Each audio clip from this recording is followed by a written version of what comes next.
Bentar, sebentar. Biar.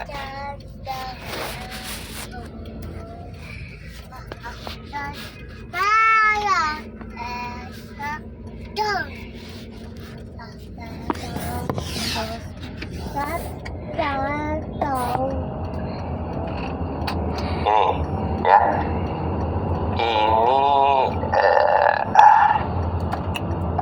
secara global pola hubungan berkaitan dengan kebijakan pemerintah dalam meningkatkan pelayanan publik ya. Pada dasarnya semuanya itu diawali ya. Semuanya diawali oleh jangan hitam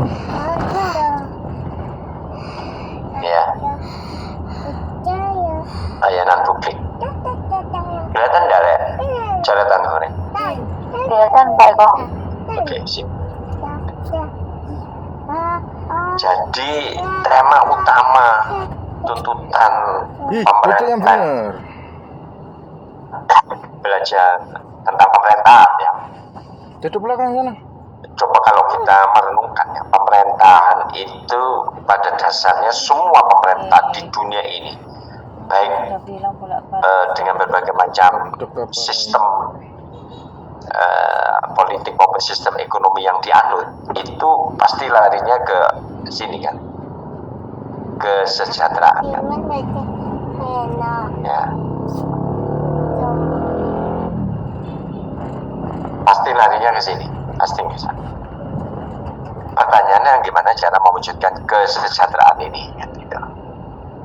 Nah, pelayanan publik atau layanan pemerintah itu endingnya adalah untuk meningkatkan kesejahteraan. Kalau dilihat dari salah satu indikator dari 8 indikator kesejahteraan publik itu ditandai oleh semakin meningkatnya kualitas pelayanan publik kan gitu ya, kualitas pelayanan publik.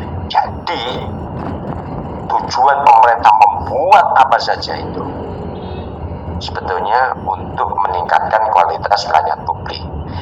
Indikasi kualitas pelayanan publik apa Pak? Indikasinya kualitas pelayanan publik itu setidaknya ditandai oleh nah ini ditandai oleh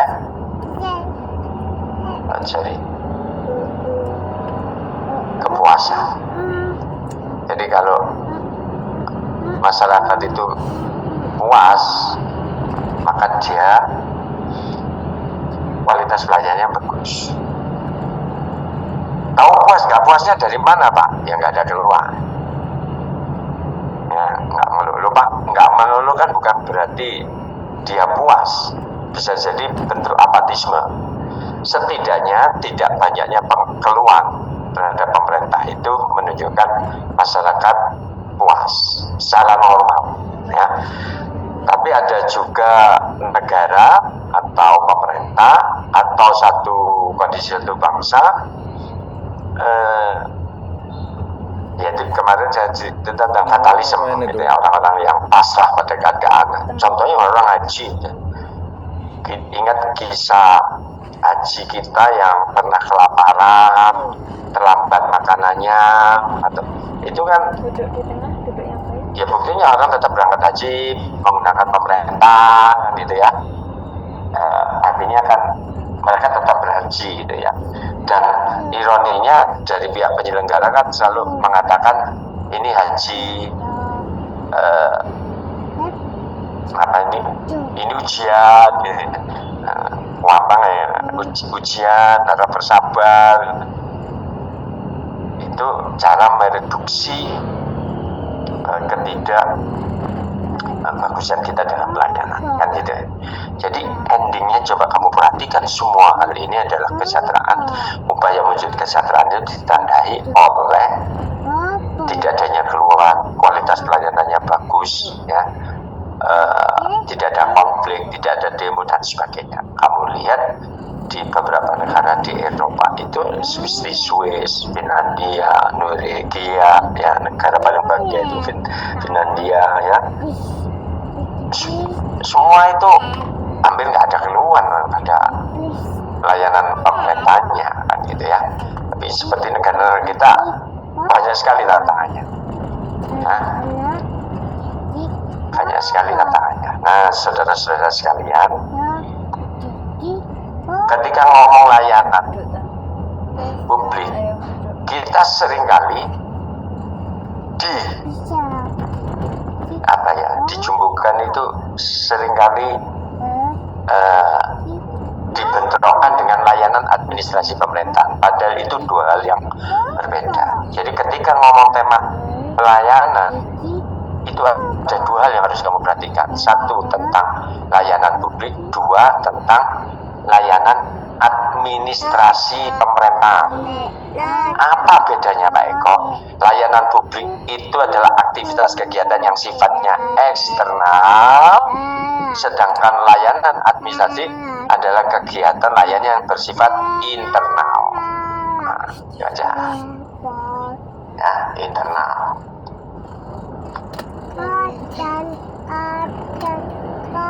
Idealnya antara layanan publik sama layanan administrasi pemerintahan yang sifatnya internal ini itu harus sama baiknya. Tuh, kalau ideal berarti faktanya ada yang nggak sama ya Pak Eko? Ada. Oh tahu Pak Eko, indikasinya apa? Nih saya kasih contoh.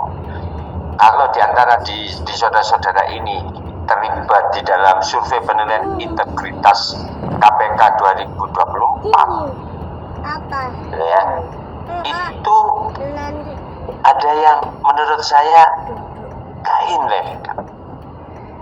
Dalam hal apa Pak Eko? Jadi gini, di KPK itu namanya persepsi. Yang mempersepsi itu ada 3 kelompok. Siapa saja Pak Eko? Eksternal, yaitu masyarakat pengguna layanan publik. Internal, yaitu aparat pemerintah penyelenggara layanan publik. Dan ekspert, orang-orang yang dinilai mempunyai kapasitas memberikan penilaian berbasis kemampuan keahlian yang mereka punya. Nah, banyak termasuk di Jawa Timur dalam konteks saya cerita di Jawa Timur yang coba kami assess itu Jatim ini merah semua. Bahkan provinsi Jatim kan juga merah. Eksternalnya nilainya itu bagus, tapi internalnya nilainya jelek. Orang internalnya nilainya menilai dirinya jelek. Eksternalnya orang yang menggunakan layanannya itu bagus. Wajarnya kan gini ya, kalau kita itu menilai keluarga kita kan bagus. Tapi ini enggak. Orang melihat keluarga kita itu bagus, layanannya bagus, punya integritas, tapi internal di dalamnya itu enggak bagus. Contoh misalnya, orang luar menilai misalnya proses pengadaan barang dan jasa sudah bagus di sebuah pemerintahan kota atau pemerintahan kabupaten, indikasinya adalah penyelenggaraan berbasis e-pro, gitu ya, atau pembangunan berbasis e-katalog. Waktu semua transparan, punya kesempatan yang sama, ya tidak ada potensi. Tapi di dalam mengatakan ya, yang ditunjuk, yang memenangkan itu juga masih kerabat dengan kepala daerahnya. Dan jadi di dalamnya itu menunjukkan bahwa antara layanan publik yang eksternal ini dengan layanan administrasi pemerintahan yang internal itu enggak sejalan. Nah, saya tidak ngomong tentang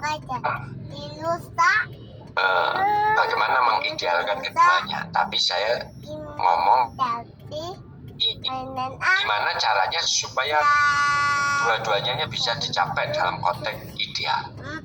Nah, gitu ya. Jadi, saudara-saudara, sekali lagi kita harus bisa membedakan antara pengertian layanan publik yang eksternal sama layanan administrasi pemerintahan dengan layanan publik. Ya. Kotor semua mobilnya. Jadi layanan pemerintah bisa bersifat layanan publik, bisa bersifat layanan administrasi pemerintah. Sananya lepas. Ya. Oke.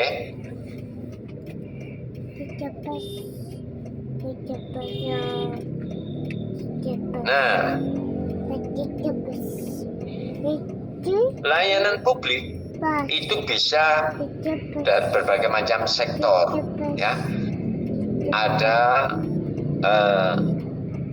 standar pelayanan minimalnya, ya, di bidang pendidikan, di bidang kesehatan, pekerjaan umum. Nah, ini adalah yang pada umumnya dibutuhkan oleh masyarakat, terutama yang dua hal yang pertama ini. Sebetulnya gini, saudara-saudara sekalian, kalau ingin mengukur satu negara itu maju, makmur, sukses tidaknya, itu tergantung dua hal. Apa itu? Pendidikan dan kesehatannya. Kalau ada negara pendidikannya tinggi, rata-rata angka partisipasi kasarnya tinggi, orang warganya terdidik, lulusan perguruan tingginya banyak, ya, itu biasanya negaranya maju. Dan yang kedua ditandai oleh, ya, oleh apa Pak Eko? Yaitu kesehatan, faktor kesehatan. Angka harapan hidupnya tinggi, angka kesakitannya rendah, angka kematiannya rendah, ya, angka apalagi bayi lahir hidup, bayi lahir matinya, ya, atau AKB, angka kematian ibu dan bayi itu seperti apa? Kalau itu semuanya baik maju itu negara. Kenapa? Karena akses terhadap kesehatan itu membutuhkan biaya besar. Ya. Hanya orang-orang yang mampu memiliki ekonomi yang cukup bisa mengakses pendidikan dan kesehatan yang bagus.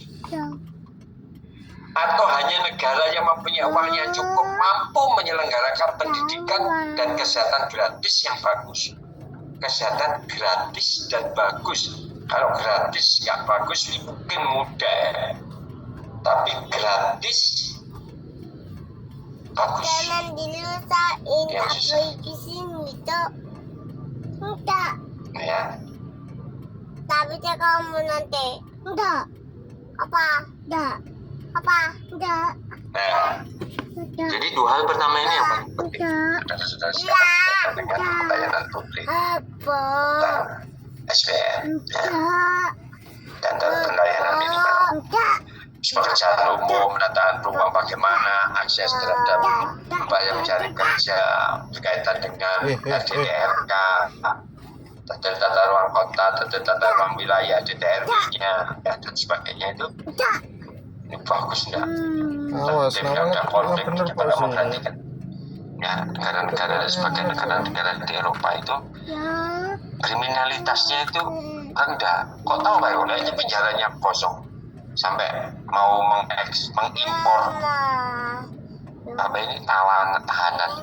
Nah kalau tahanannya kosong terus pegawainya kan nggak kerja kan, dan sebagainya. Kalau pernah terjadi di Swiss ya. Ini nenek kamu tak pacar. Bayar. Itu Kamu. dalam 10 tahun itu hanya ada satu kriminalitas penusukan Menteri Luar Negeri di bandara. Kamu.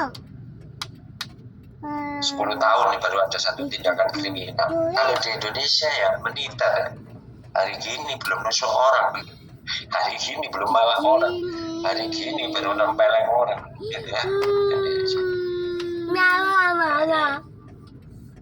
Ketentraman, ketertiban umum, perlindungan masyarakatnya atau dipertanyakan. Ya. Orang di sini ya karena uang 10.000, 20.000, karena teman satpam dibunuh oleh temannya sendiri, bla bla bla dan sebagainya, ini kan luar biasa.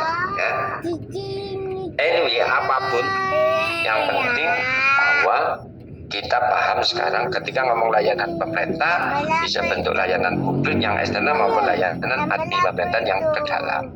Kalau ke dalam ya menyangkut masalah keterbukaan, keterpercayaan, ya ketransparan kinerja kita, akuntabilitas kinerja, pengawasannya, ya kepegawaiannya, kearsipannya, ya, dan berbagai macam ya pengelolaan badan barang milik negara ya itu seperti apa Itu kan Tidak. kan seringkali ya badan milik negara ini survei di survei saya menunjukkan bahwa Sama sama. 60 lebih Sama. aparat Itu punya pemerintahan itu memanfaatkan barang milik negara untuk kepentingan atau diri dan keluarga.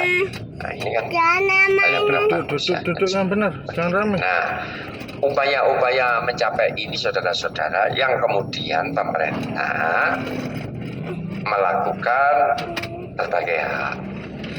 Yang pertama, ya menyangkut masalah adanya kebijakan, ya, kebijakan PP nomor 2 tahun 2018 tentang data pelayanan minimal, Undang-Undang Cipta Kerja yang bermasalah. Ya. Ini adalah salah satu bentuk upaya-upaya meningkatkan layanan administrasi pemerintah, ya. Termasuk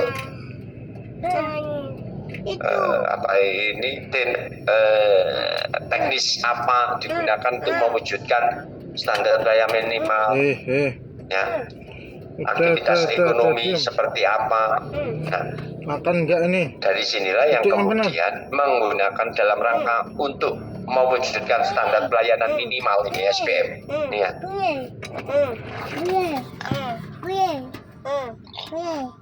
Yang petik itu loh. Ini bukan pekerjaan yang gampang. Nah, 5 ini ya.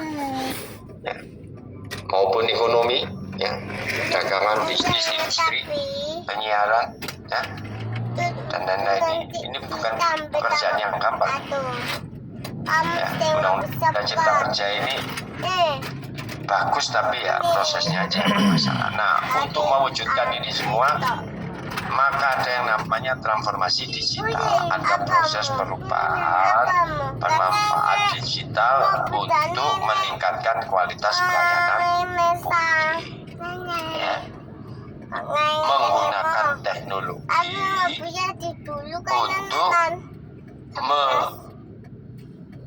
mengimplementasikan regulasi mengatur masalah layanan pemerintah, baik untuk layanan publik maupun layanan administrasi pemerintah. Ya. Nah, karena ini salah satu, ya, digital itu salah satu alat, metode atau cara di dalam Udah. mereform layanan publik, gitu ya. Nah, seperti isi doing of business seperti apa, electronic government digital indexnya seperti apa, ya. Kemudian CBI-nya seperti apa, itu, ya, apa ini consumer price index, ya. Nah,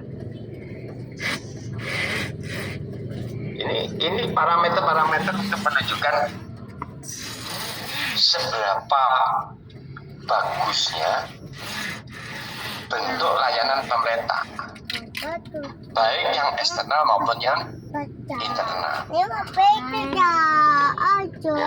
baik yang eksternal maupun yang internal.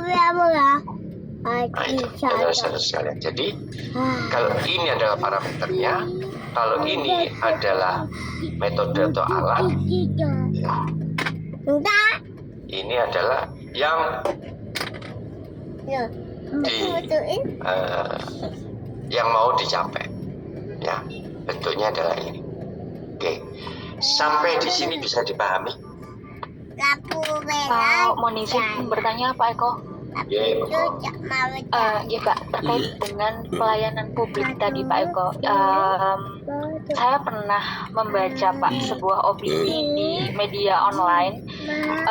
Ada yang mengusulkan salah satu upaya untuk memperbaiki permasalahan pelayanan publik hari ini itu adalah menciptakan kompetisi dan persaingan Pak untuk mendorong peningkatan pelayanan publik. Kalau tidak salah itu idenya itu 3M Pak Eko yang diusulkan, itu manajemen 3M Pak. ya. Manajemen, market, sama measurement atau pengukuran.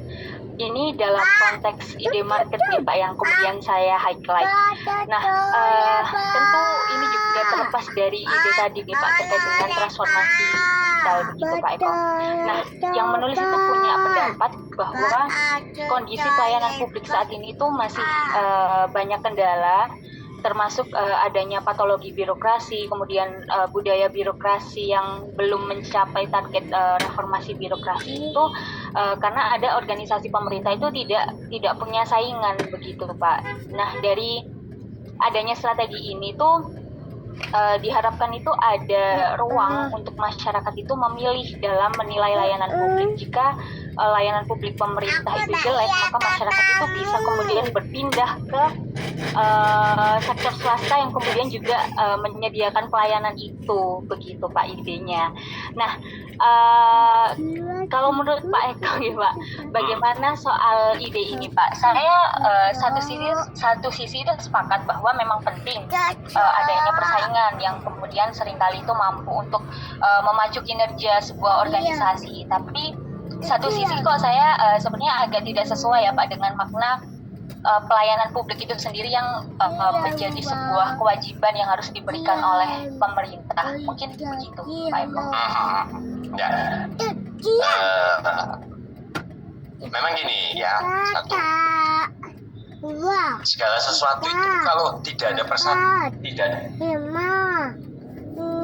kalau tidak ada persaingan, potensi apa namanya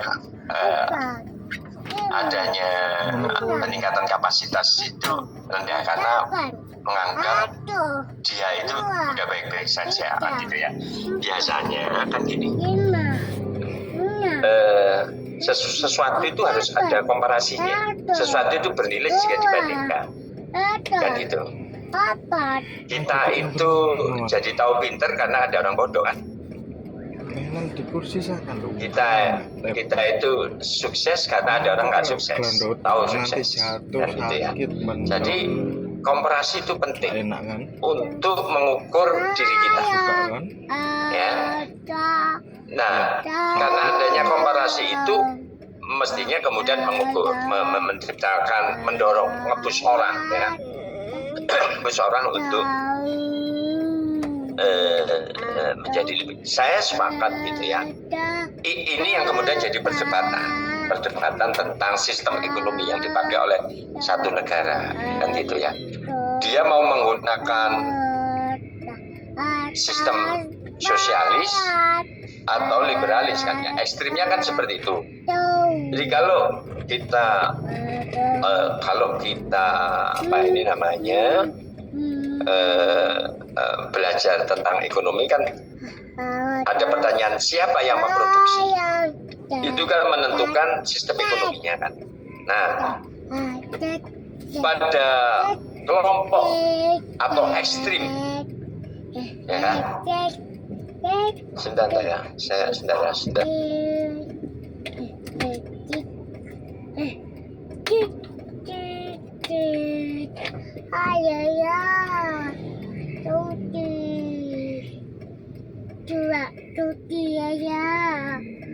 Duduk.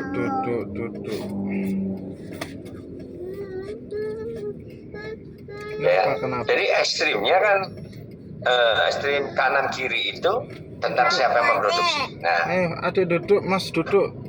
Pintar semua, duduk. Oke deh, persaingan itu penting untuk membuat kita itu bisa membandingkan sesuatu itu kan bernilai kalau kita bisa bandingkan. Kita tahu cantik karena ada orang nggak cantik, kita tahu ganteng ada orang nggak ganteng. Ya, kita tahu diri kita jelek karena ada orang ganteng atau orang cantik sih. Ya, sebagai pembanding. Ya.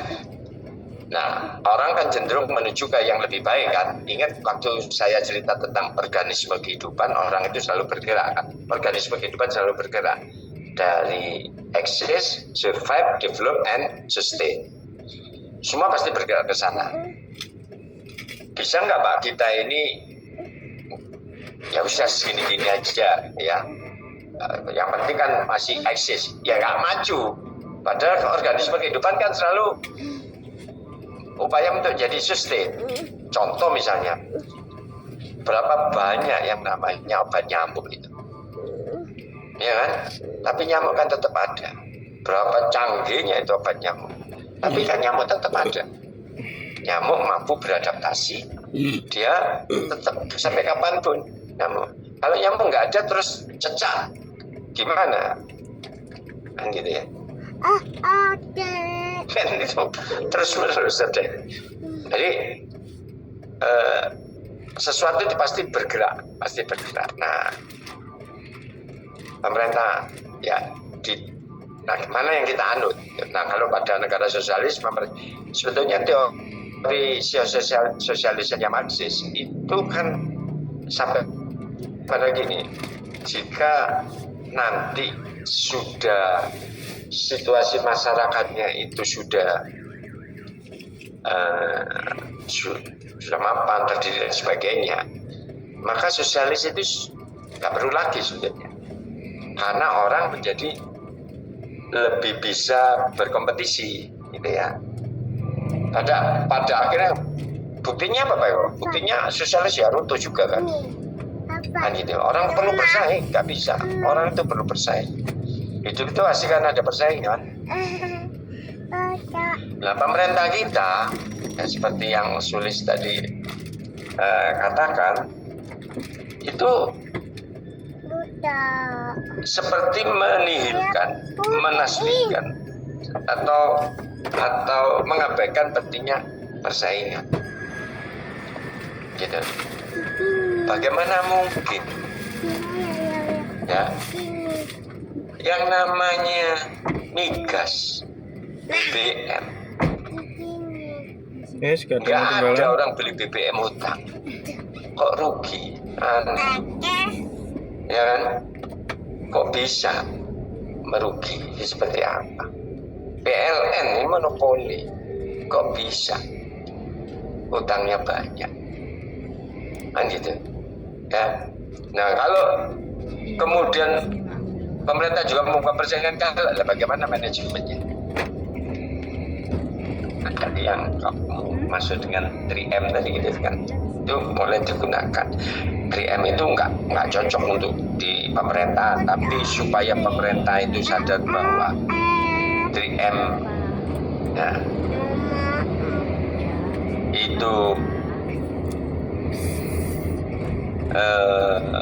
bermanfaat ya harus menyadari pentingnya dibangun yang namanya spirit competitiveness. Kita harus mampu bersaing. Kamu kalau nanti belajar di ekonomi publik ya, itu kan ada tentang persaingan kita itu serba repot. Ini saya kasih contoh di dalam ekonomi publik ya, tugas pemerintah itu ada 3 ya. Apa itu Pak Eko? Mengatur, mengarahkan, dan mengawasi. Itu tugas pemerintah di dalam ekonomi. Jadi pemerintah itu mengatur, mengarahkan, mengawasi aktivitas ekonomi masyarakat. Siapa Pak Eko yang diatur, diarahkan, diawasi? Ya swasta. Sebagai penyelenggara ekonomi publik, swasta itu adalah pihak yang diatur, diarahkan, dan diawasi. Ya. Jadi swasta itu pihak yang diatur,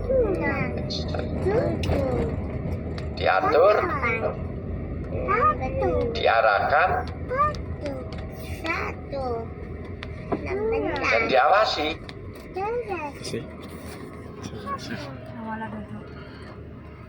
Diatur. Tapi coba kamu perhatikan, ada nggak menteri kita di Kementerian Indonesia ini? Dia itu adalah pihak yang diatur, diarahkan, dan diawasi, tapi menjadi pihak yang juga mengatur, mengarahkan, dan mengawasi. Coba sebutin. Tahu nggak? Siapa? Yang LBB, Pak. LBB 1. Tapi kan ada yang lebih ekstrim lagi. Siapa? Erick Thohir ya. Gila. Kita kan harus memosisikan diri biar tidak terjadi conflict of interest. Benar nggak sih? kita kan harus memilih ini, saya jadi pihak yang diatur, diarahkan dan diawasi, atau menjadi pihak yang mengatur, mengarahkan dan mengawasi supaya tidak terjadi konflik of interest.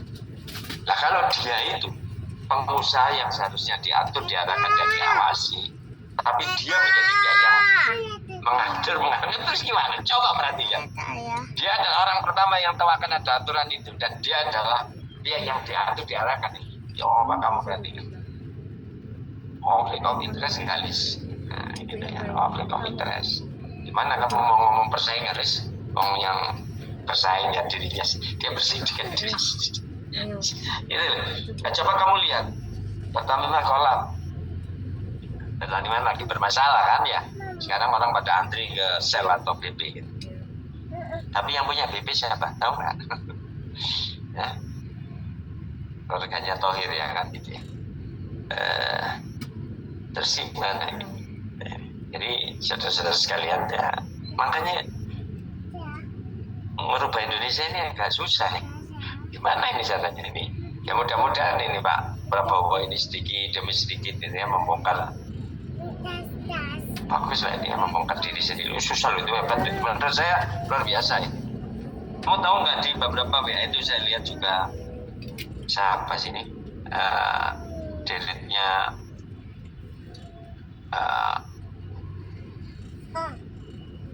Pertamina ini apa ini perusahaan yang distributor itu ya.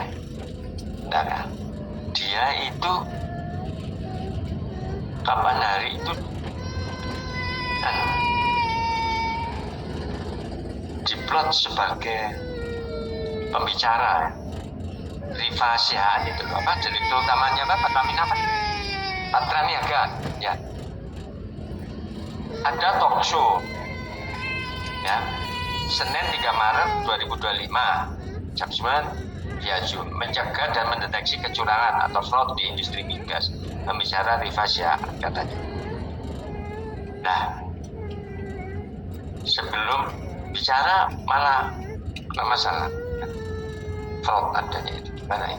Nah itu jadi saya sendiri mungkin seandainya diserahkan untuk mengelola Indonesia ya mungkin mati lebih cepat saya bunuh orang. Kamu kalau nggak bermain halus politikmu gak halus deh. Cuma orang Indonesia ini kan gak sabaran kepingin ayo Pak Srikan sih kata bisa ngapain lu deh masalah presiden bisa kuat tapi Pak harus mainnya harus smooth, harus kalau mau ya sekarang nembak cewek menurut gak iso langsung ngoper sih lewat sahabat lah lewat josok muter. Kalau yang nekat kan berarti nembak langsung dengan risiko langsung ditolak kan gitu ya, karena tidak ada pencitraan. Nah ini kita gitu ya. Jadi persaingan dibutuhkan sebetulnya untuk memicu, kemudian keberanian untuk ya habisin. Makanya saya bilang ini kalau seluruh semua orang Indonesia ini dikeluarkan aja semua, baru dipilih yang baik-baik baru masuk. Mungkin ya tinggal 1 juta mungkin ya mungkin dari 280 tinggal 1 juta ya, nah yang lainnya ditenggelamkan, dijatuh oleh laut Pasifik momus ya, tenggelam tetek ya, itu kira-kira Lis, mungkin ada yang kurang tepat lah, gimana?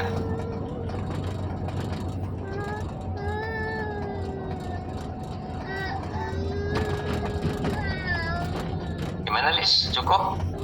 Iya Pak, sampun. Jadi memang tergantung dasar ideologi yang diterapkan di suatu negara. Ya, dasar ideologi. Sistem ekonomi yang dianut. Nah, kalau Indonesia itu sistem ekonominya apa? Ayo, ingin tahu sistem ekonomi yang dianut Indonesia? Demokrasi Pancasila. Anak negara ini. Tawa-tawa Brastio. Ya benar, sistem ekonomi Pancasila kita.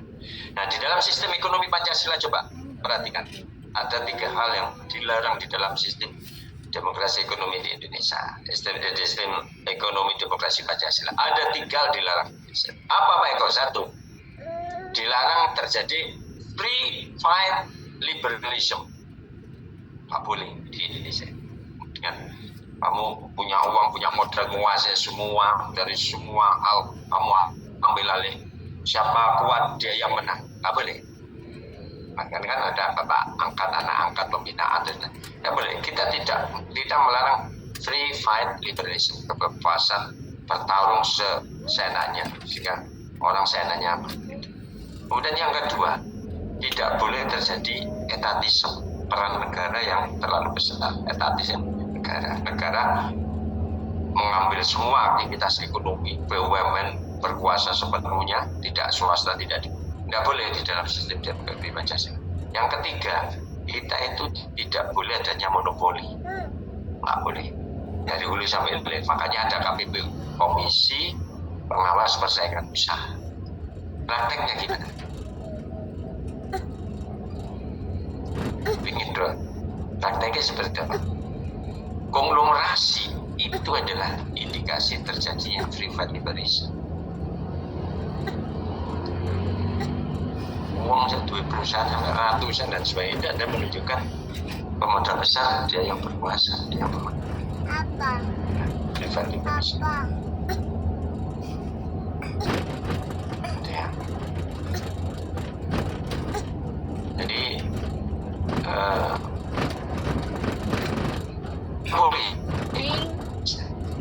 monopoli enggak, oligopoli terjadi. Monopoli enggak, tapi oligopoli terjadi gitu ya. Oligopoli terjadi. Nah ini nanti kalau sebetulnya lebih enak nang kelas aja. Nah, ini kan keren. Aku gak bisa cerita banyak hal ini, terus kamu biar di kelas. Saya tunjukkan karena kan saya pernah jadi tim ses. Jadi itu ya, oligopoli. Jadi sistem demokrasi Pancasila kita itu bagus di dalam tataran konsep pemikiran, gagasan, ide. Bayangkan di dalam sistem demokrasi ekonomi Pancasila itu dipakai oleh Amerika Serikat, tapi tidak di kita. Apa Pak Eko?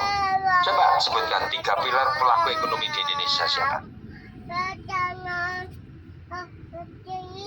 Gaji iling. Emang ekonomi, dia ekonomi. 3 pilar pelaku ekonomi di Indonesia itu siapa? Pemerintah, swasta, dan Koperasi, Pak Eko. koperasi. Itu koperasi itu siapa? Indonesia. Tiangnya koperasi, pemikiran, konsep pemikiran dari Presiden kita Bung Hatta tentang bahwa kesusahan keberhasilan satu usaha itu harus bisa dinikmati seluruh anggotanya. Konsep pemikiran yang luar biasa, Bapak koperasi Indonesia kita. Wapres itu harus punya. Aku terus guyung ini terus sana, ini terus cekal aja dibanding ini seneng mana lagu nih rek. Tapi harusnya levelnya gitu, pemikiran briliannya, ya. Kamu kalau jadi wapres, cuma minum susu doang. Ada mulai itu. Nah, pemikiran itu luar biasa untuk mensejahterakan seluruh bagian. Jadi kalau di Amerika, kamu kalau punya lahanmu kecil saja, cuma setengah hektar, 2 hektar, itu kalau mengajukan kredit bunganya tinggi. Tapi kalau kamu lewat koperasi, sehingga kamu kan lihat sawah-sawah di Amerika itu kan gak ono sih kok gini, sabau rong bau. Alah, bukan titik wis wae kaji kamali, modon titik wae yuk, nah modon titik. Gak ono sini. Apa? Sehingga hasil panennya itu ya gak maksimal memang. Tapi mereka koperasi bunganya rendah karena apa? Nah kalau dulu harusnya kan jalan di konsep Orde Baru masih lebih bagus adanya KUD, yang kan koperasi unit desa berkembang dari anggota untuk anggota, keuntungan dibagi bersama. Nah kemudian tanggung bersama, konsep Islam itu sebetulnya, ya. Jadi apa di Indonesia? Yang ada operasi simpan hilang. Operasi simpan hilang. No akeh. Operasi berarti koperasi bandar. Ampun di Indonesia Raya ini. Sis. Apa bayarnya tuh? Nggak jalan tuh. Mas Pras ya. Mas. Jadi demokrasi ekonomi Pancasila bagus di tataran konsep ide, tapi di implementasinya, mana ya, memang tidak tahu dari mana memulainya Indonesia ini ya. Ingat 2029 pilih CS. Pilih CS. Pilih CS. Mau tak tim CS gue apa kira-kira nih. Oke, ada lagi pertanyaan? Izin Pak Eko. Ya Mas Muhammad. Ya, Pak Eko tadi menyambung sama apa ya? Pertanyaannya Pak Eris itu tadi kan terkait dengan perbandingan pelayanan. Saya itu juga kepikiran Pak Eko. Waktu lalu memang saya juga sempat membaca terkait dengan apa ya, kebijakan-kebijakan di US dan di Indonesia itu memang ada beberapa ketimpangan gitu ya. Namun memang secara kultur memang kita beda dengan di US. Tapi ada satu hal yang membuat saya tertarik dengan US itu karena memang mereka di sana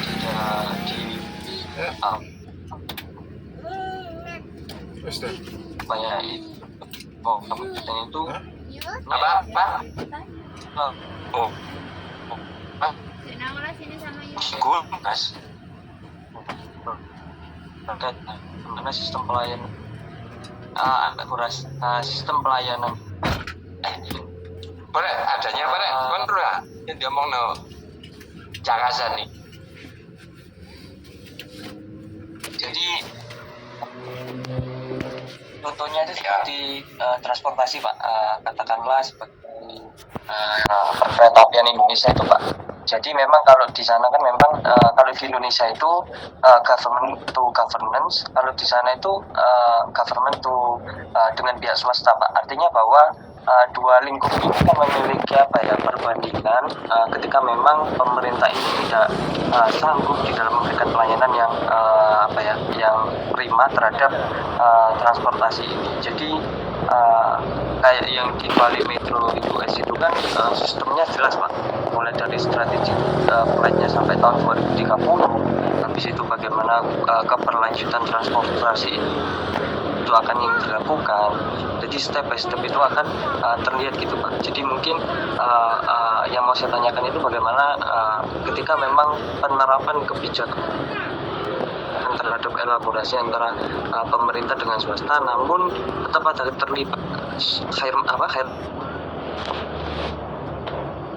temannya ini adalah pemerintah, temannya adalah keterlibatan apa kan? Iki kabeh kancamu ngenteni Mas. Keterlibatan apa moro mati ya mau? Keterlibatan apa? Ya, maksudnya keterlibatan antara pemerintah kan, kalau di Indonesia itu kan pemerintah dengan swasta. Ataupun yang menjalankan itu kan hanya kurang lebih 90% itu dijalankan oleh pemerintah. Tapi bagaimana kalau pandangan Pak Eko ketika antara elaborasi antara pemerintah dengan swasta ini, itu kan saya yakin bahwa sistem pelayanan di Indonesia ini memang akan bisa maju gitu Pak. Artinya bahwa tetap walaupun dengan adanya undang-undang yang baru tadi tidak ada batasan undang-undang yang mengatakan negara ada pembatasan di dalam pembukaan usaha tadi Pak. Ini kan terkait dengan fair antara pemerintah dengan swasta kan tidak ada Pak.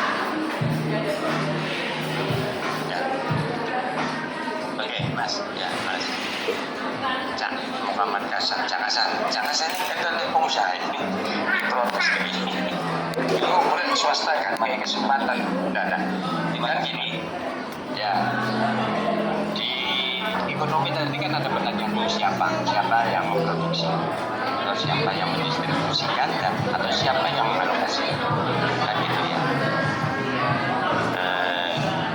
Transportasi itu salah satu bentuk jasa yang sifatnya bisa masyarakat seperti itu.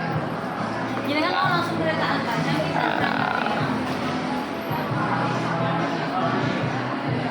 Jadi ini kalau swasta, kalau kamu nanti presiden itu memberikan ada barang publik, barang privat, kuasi publik, kuasi privat nanti.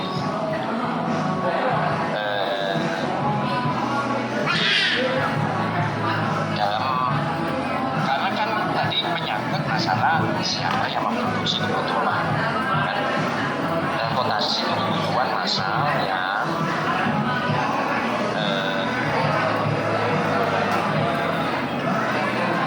seharusnya kan kalau di swasta itu semakin banyak yang memproduksi semakin banyak usaha dan potensi harga itu kan bisa kompetitif kecuali terjadi oligopoli.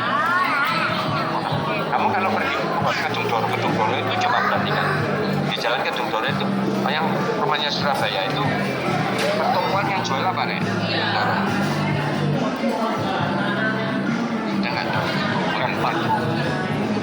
empat uang saing harga kan nggak ada yang listrik dan barang itu semakin sedikit semakin mahal makanya ekonomi itu ngomong kelakaan. Maka gimana caranya itu produksi Pak? Situ guys. Kalau begitu hitung Pak Eko dengan penjelasan saya bahwa jasa kereta api itu langka karena hanya diproduksi oleh negara PT KAI gitu. Maka dia menjadi monopoli PT KAI misalnya. Kenapa kok nggak diberikan kepada swasta? Di dalam memproduksi ada yang namanya kebijakan tentang strategis tapi kita kan tidak mengenal di dalam sistem ekonomi distribusi internasional tidak boleh dikatakan Indonesia. Saya nggak bilang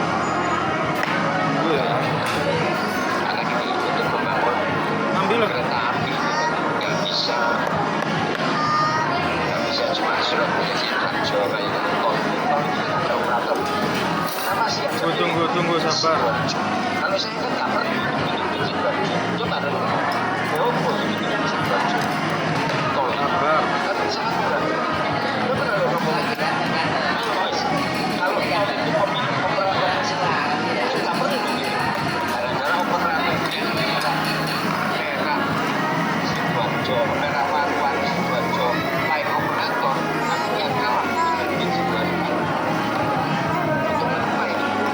Secara teknis ya terus diatur panjang Sidoarjo mungkin diada kita coba perhatikan kalau itu nggak ada kan nggak apa-apa sebetulnya secara teknis kan langsung aja nanti kalau kamu keluar dari Palu masuk Warung mau ke Kempol ke Malang kan tinggal cas saja.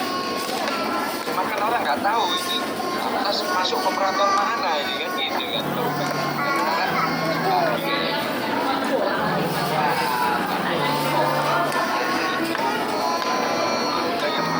masuk panjang apalagi PT kereta api masuk kereta api nanti Sidoarjo operator yang lain jadi Sidoarjo Mati nomor Jometom yang lain itu tidak bisa jadi kalau mau menguasai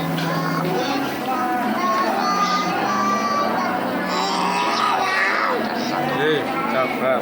dari awal sampai akhir itu bebasnya itu kebetulan dan yang kedua ada kepentingan berikutnya menyangkut transportasi massal ya kan kemudian transportasi massal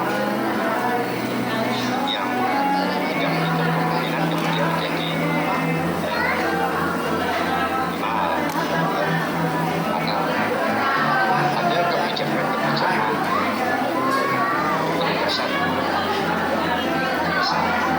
ya sudah penuhi tapi faktanya kan itu ketika PPK itu dikeluarkan profesional termasuk Diam dulu. ya lah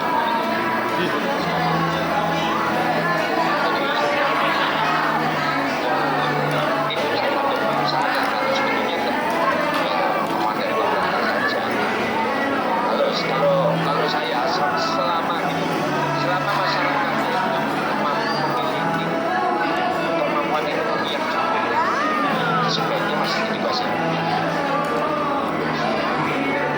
Posisi bergaining kemampuan ekonomi masyarakat itu sudah ada. Sehingga nilai tawarnya kan kurang jalur selamat ini bagus. Harus dikontrol ya sebagai kecelakaan gitu loh.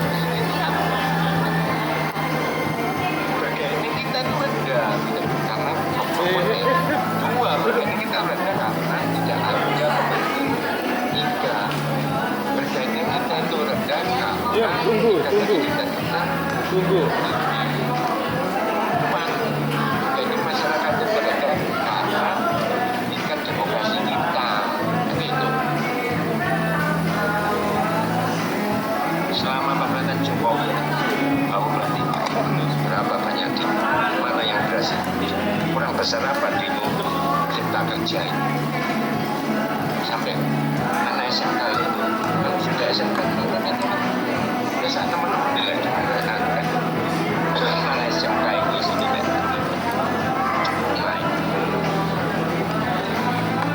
Tunggu ya, sabar. Sabar. Semuanya sabar, baik.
Jadi kalau saya ya itu tadi kita tunggu saja. Ada posisi terjadi kita masih cukup bagus. Sehingga untuk saat ini untuk yang sifatnya MS atau tambah masih massal itu masih perlu campur tangan pemerintah. Mana itu Pak yang kereta api cepat mana? Saya sudah coba itu dan sebagainya. Maka masih di kuat. Lalu saya juga tidak untuk menyambung dengan sebagainya. Nah itu bisa jalan bagus. Ada faktor ekonomi saja karena orang Bandung juga relatif bagus orang wisata dan sebagainya. Jadi tergantung itu Mas Hasan.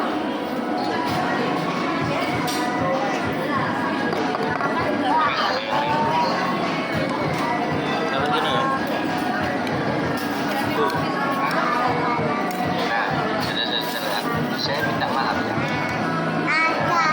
Posisi saya pada kalian posisi di rumah dekat kok. Kalau model apa? Senang ngomong ya. Ini ada yang masih nang kantor, kantor apa? Saya udah sendirian, staf saya sudah pada pulang. Rawe Pak, alasan rawe, kadang-kadang tinggal izin. Duduk. Nah, saya minta maaf, saya nggak bisa di sana. Nanti kalau kita di kelas saja ya, di kelas kok. Ada yang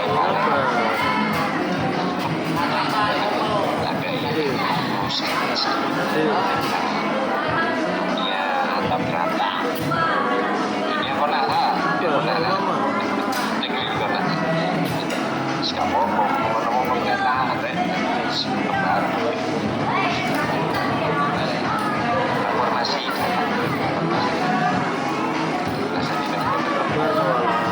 Saya kira itu ya saya kontak ya. Saya bicara malam tidak bisa.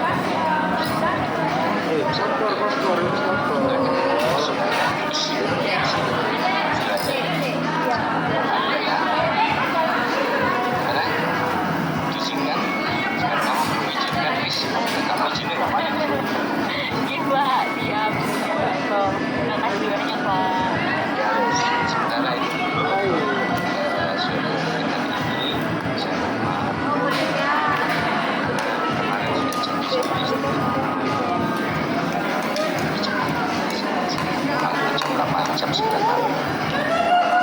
Biasa.